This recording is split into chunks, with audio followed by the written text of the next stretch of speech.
Yra neužmirštuolė, kad nieko nepamirščiau. Sausio 13 tai ne šiaip data, tai ne šiaip skaičius kalendoriuje, tai yra priminimas apie tai, kam mes turime būti dėkingi už tai, kad šiandien gyvename taip, kaip gyvename.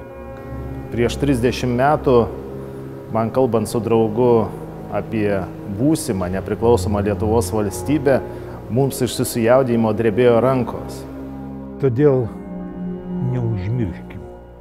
neužmirškime, nors kartą per metus prisisegę tą neužmirštuolę.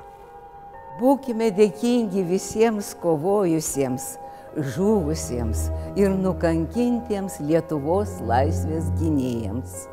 Labai norėčiau, kad šią neužmirštuolę savo širdyje nešiotų Lietuvos jaunimas.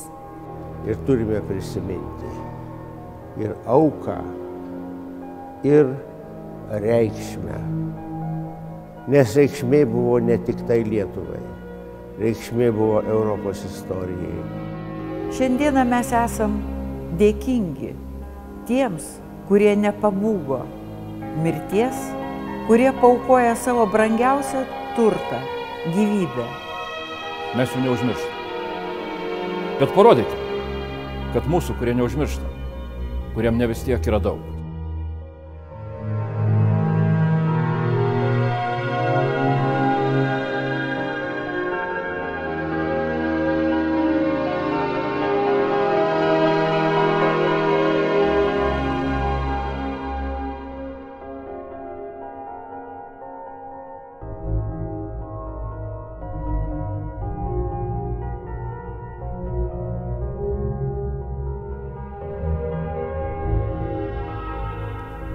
Įsiseksiu ją ir dėl savo prosenelio, kuris žuvo Sibire.